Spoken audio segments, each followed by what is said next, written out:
So far we discussed the two-dimensional experiments which correlated same kind of spins, or which we call them as homonuclear correlation experiments. So we are now going to go into another class of experiments which are called as heteronuclear correlation experiments. Coherence transfer can be effected between two different types of nuclear species, I and S. I can be a proton, S can be something else, carbon, nitrogen, whatever. Such experiments are referred to as heteronuclear correlation experiments. Now you can design a variety of heteronuclear experiments because the RF pulses can be applied selectively to either species, because proton and carbon, they are very widely separated in terms of the frequencies. Therefore application of the pulses is not a problem, and you can also do heteronuclear broadband decoupling can be incorporated without any constraints. So during the indirect detection period or the evolution period where there is no acquisition going on, you can also do various kinds of decoupling tricks, and even during the acquisition when you are doing, if one particular kind of nucleus is being detected, the other nucleus can be decoupled because those pulses can be applied without interfering with the detection of the signal. So therefore these are particularly useful, and these have actually revolutionized the applications in biology. Structural biology came a long way with the application of heteronuclear experiments, and some of those experiments we will show in the coming classes. Now what are the specific advantages? See, increased sensitivity of indirect detection as evidenced in the inept pulse sequence. See, in the inept gave a significant advantage to the insensitive nucleus because you transferred polarization from the most sensitive nucleus like the proton, you transfer from proton to the carbon, or you can do transfer from the proton to the nitrogen. So which are insensitive. So nitrogen is insensitive, its garomagnetic ratio is 1/10 of that of proton, and carbon's garomagnetic ratio is 1/4 of that of proton. Therefore if you transfer polarization from the proton to the carbon or the nitrogen, the X nucleus will have a much greater sensitivity, and that is one particular significant advantage. Secondly, possibility of unraveling overlapping I resonances by exploiting the chemical shifts of the S spins and vice versa.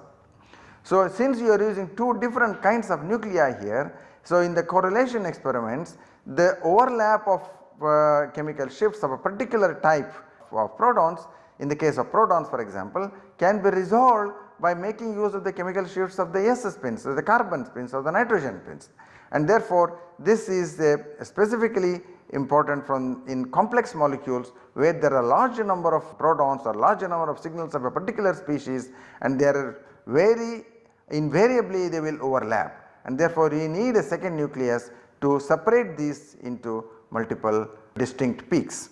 Then correlation of chemical shifts of different nuclear species would facilitate assignments in complex systems, and this is because you improve the sensitivity on one hand and improve the resolution or the separation of the peaks on the other, and this is typically used for proton carbon correlations, proton nitrogen correlations, or sometimes proton F19 correlations, and all of these are particularly useful in many complex systems.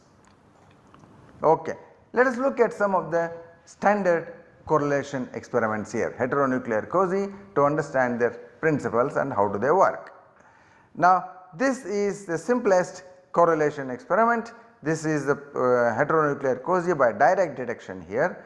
So this is very similar to the COSY, homonuclear COSY what we have studied earlier, okay, except that we have two separate channels here. This is the X channel and this is the proton channel, and we can apply pulses selectively to this channel or to this channel, and that is the big advantage as I mentioned to you before. So in this case we apply a pulse to the proton, therefore I create here only the transverse magnetization of the protons at this point, okay, and the proton magnetization then evolves during the T1 period, and this is the 90 degree simultaneous pulses on both the proton as the X nucleus, and then the transfer of magnetization from proton to the X nucleus happens as the result of this mixing. This is a mixing pulse, right. So, this is a mixing sequence here. So, there will be transfer magnetization from here proton to the carbon or to the nitrogen, whatever the X nucleus is, and then after that you detect the signal of this nucleus. So, you detect the X nucleus during the T2 period.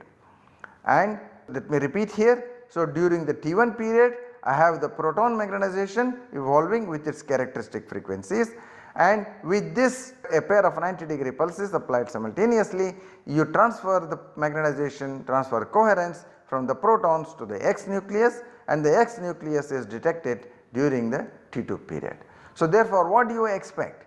You expect after the 2-dimensional Fourier transformation I should have the X frequencies along the F2 axis and the proton frequencies along the F1 axis. So, a typical correlation spectrum will therefore look like this. So, this is the schematic here, you have taken 4 peaks here. Now, each of these peaks will have the fine structure.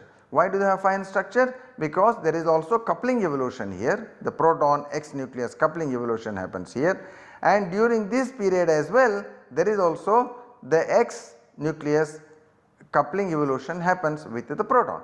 So, because X is coupled to the proton, therefore, the structure will be very similar to that in the Cauchy cross peak. So, in other words, we are recording just the cross peaks here, there are no diagonal peaks in such a kind of a spectrum.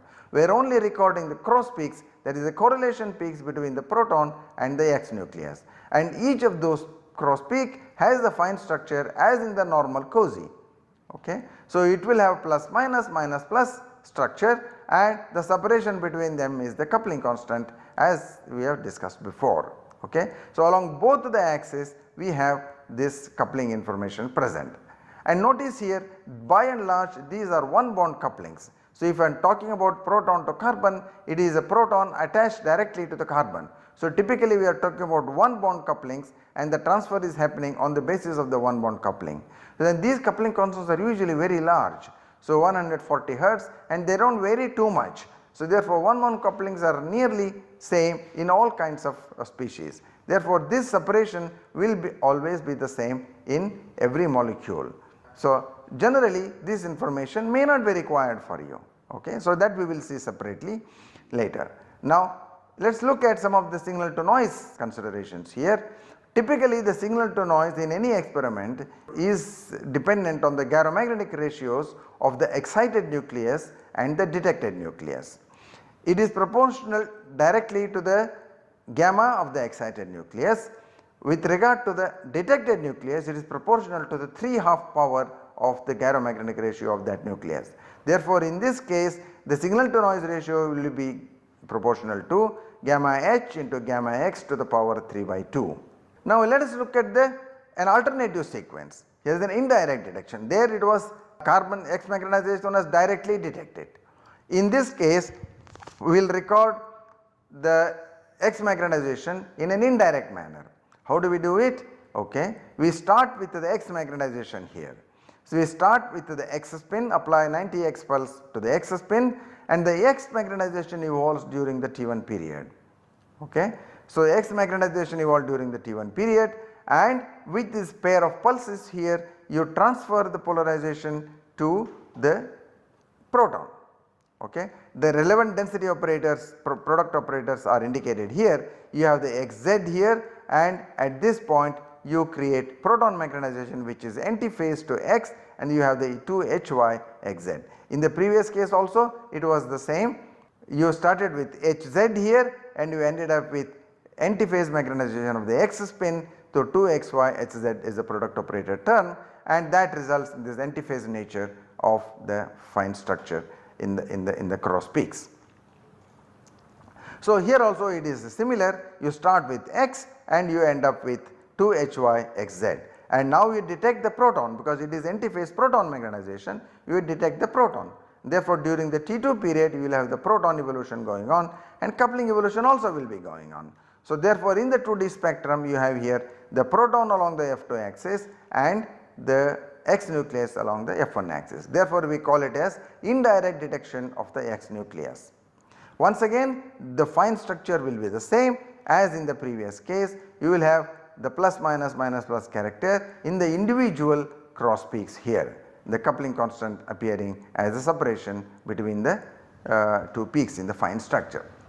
Now the signal to noise will be different because we are exciting the X nucleus, therefore it is proportional to the gamma of the X nucleus, but we are detecting the H nucleus, and now therefore it is proportional to the 3/2 power of gamma of the proton.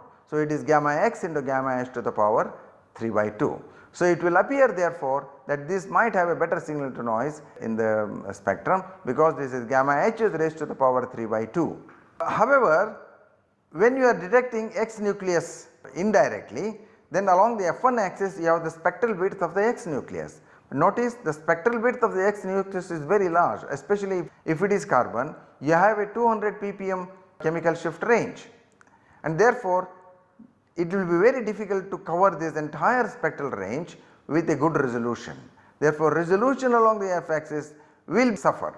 So because you can't give such a large spectral width, if you give a large spectral width, your increment will be very small, you won't be able to excite all your frequencies by these pulses. Special tricks will have to be used, but generally because of the large spectral width here, you suffer from the resolution problem in the indirect dimension. Now, so what shall we do to remove this coupling constant? Because we say the coupling constant is the same in all the molecules for all the carbons. Why do we need that information here? We are looking for correlation between the two nuclei. So what we need is a correlation between the chemical shifts. Coupling constant is not necessarily required here because we are not going to, since there is no variation in the coupling constant, there is no need to measure it either here. So we simply want the correlation information. So but we cannot remove it unless we can decouple them. If you decouple the two species, then only we can remove the coupling information. So what we will have to do for that? So therefore let us look at the indirect detection experiment here. So we started from here and we came to the proton at this point. Now this was antiphase mechanization of the proton at this point. Now we have to refocus this into in-phase mechanization of the proton, then only we can decouple the X nucleus. Because if you decoupled here, what happens? The two plus minus components will merge and then they will cancel each other, therefore the peak will vanish. Therefore we cannot afford to do a decoupling in the previous experiments because of the antiphase nature of the cross peaks. So therefore we will have to refocus it. So for refocusing we adopt this inept type of sequence. You remember this is the inept sequence basically. So you have 1/4j evolution for 1/4j, 180 pulse, again 1/4j. So during this period the one bond coupling evolution happens and you can exactly match it with these delays. Taking this j, you can exactly calculate how much this delay should be and you put that here. Then there will be complete transfer of antiphase magnetization into in-phase magnetization. So you have here at this point the only operator term will be Hx and you do not have anything from the antiphase components at all here. So once it is Hx, now then you can decouple this. So this is a broadband decoupling. Across the entire spectral width you can do decoupling. So all the protons, all the X nuclei will be decoupled. Okay, you are detecting the proton and every coupling with the proton X nucleus coupling will be removed. So therefore what happens? The F2 axis and this is the F1 axis. Along the F2 axis the coupling has been removed, right. This is the F2 axis here. Detection here gives you the F2 frequencies and there we have decoupled it, therefore the coupling along the F2 axis has been removed. However, it still remains along the F1 axis because here we did not do anything to remove the coupling evolution. So in the T1 period the coupling evolution still happens and therefore we do have the splitting due to this J coupling in the F1 dimension. Okay. The signal to noise remains the same as in the previous case. Okay. Now if you do that for the heteronuclear direct detection, you start from here and you come to this antiphase X magnetization here. The X magnetization is antiphase with respect to the proton. Now you do the same trick, you put the same 1/4j 1/4j inept kind of a sequence here called the refocusing sequence. refocusing element here. So, you need to apply 180 pulses simultaneously on both X nucleus as well as the proton. So, at this point you will have the in phase magnetization of X nucleus. Okay. Now, the X nucleus evolves during the T2 period, therefore, so this is the decoupling has been effected along the T2 dimension, therefore, there will be no splitting along the F2 axis, but there will be splitting along the F1 axis. So, this portion will remain the same as in the previous case. Okay, notice this. So, this will be plus minus here along the F1 axis and not in this manner. So, now we have here X here and proton here, and this the coupling appears along the T1 axis, and along the T2 axis there is no coupling evolution. Therefore, in the F2 axis there will be no splitting, there will be splitting only along the F1 axis. Okay.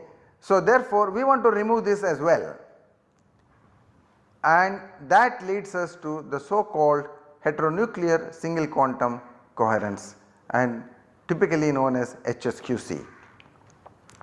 And this goes in the following manner. So, you have two channels once more, proton and X. First of all, there is an inept sequence here.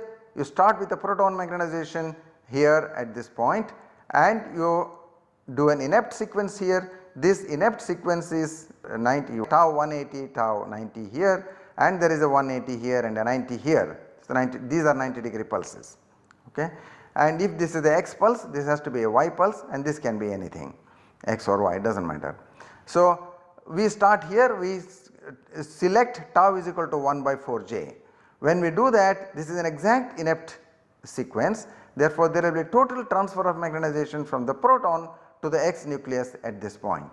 So, here I will have antiphase magnetization of the X, and then during this next T1 period I have the evolution of the X spins, and there is in the middle I have put a 180-degree pulse, and at the end of the T1 period there is magnetization is transferred back to the proton here, and then during the next refocusing period, this is the tau 180 tau, coupling evolution happens, and there is a refocusing here, and then you generate in phase. We will look at the product operators little bit more explicitly here. And then you decouple, now you can decouple with the detecting proton, you detect the X nucleus. Now I have proton along the F2 axis and X along the F1 axis. How does this work? Let us look at this little bit more explicitly using product operator terms. Rho 1 is Hz, proton magnetization, Z magnetization of the proton, and rho 2 is X magnetization antiphase to the proton. Therefore, I have here 2 Hz XY. Between the time points 2 and 3, the following things happen.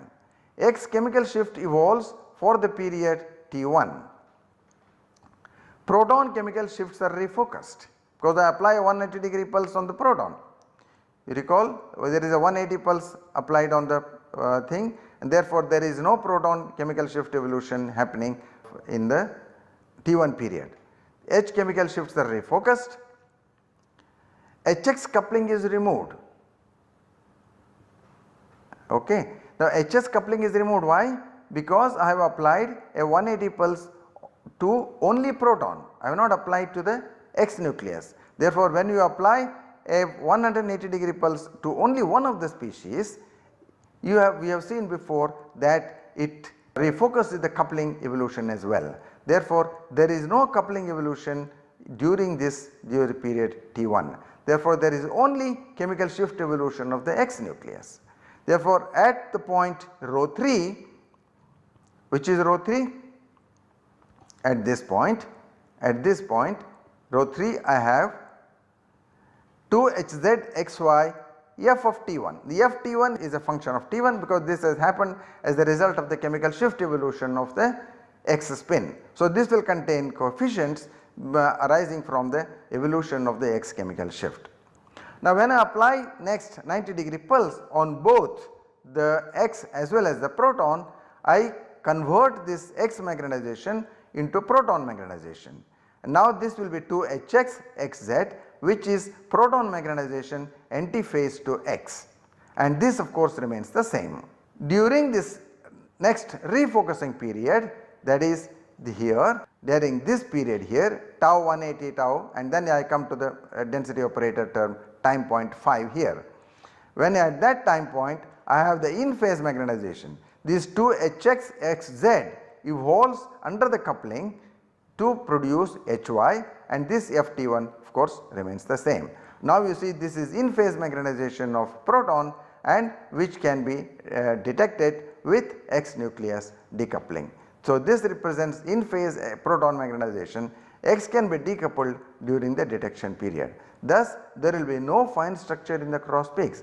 So you see during the T1 period there was no coupling evolution, and therefore there is no coupling along the F1 axis, and during the T2 period you have decoupled the X nucleus, therefore again there is no coupling in the F2 axis, therefore finally you will only have one peak, you will not have any fine structure in the cross peaks at all.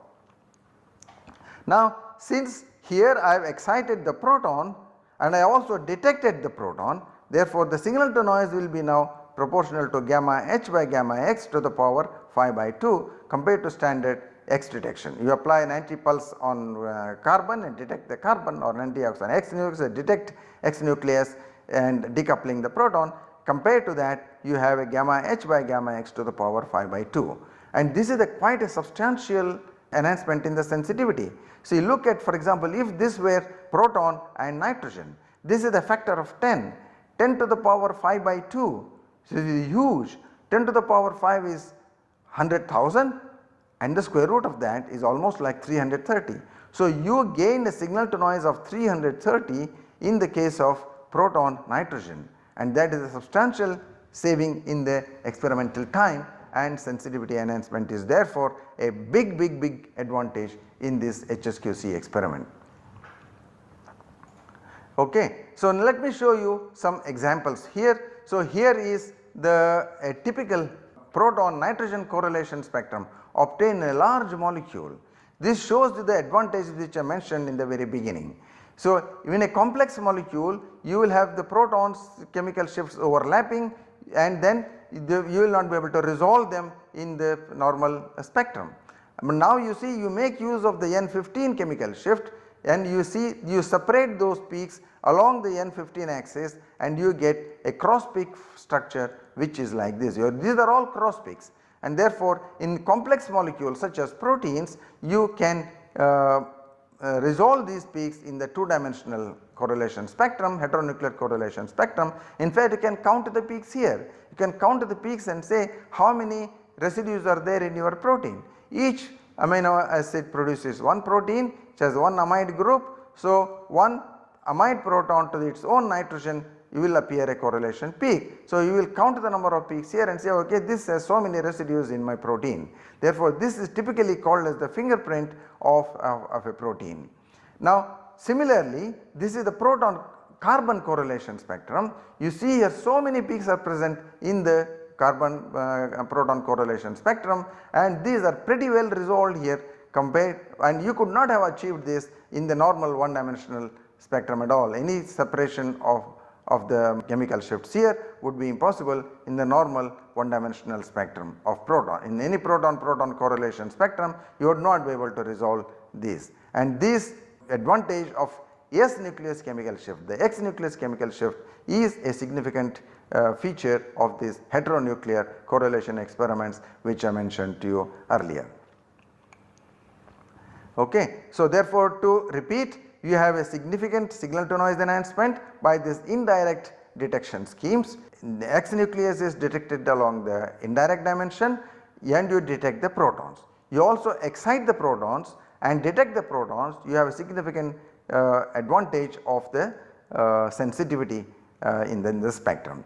However, of course when you decouple the X nucleus, and it is also very demanding because X nucleus chemical shift range is quite large, therefore you need special tricks to decouple X nuclei, and that is the broadband decoupling sequences. There are many such broadband decoupling sequences designed to cover a wider range of spectral width along the in the T2 dimension for the decoupling purposes. Okay. So I think with that I will stop here, and we will continue with the heteronuclear correlations in the next class.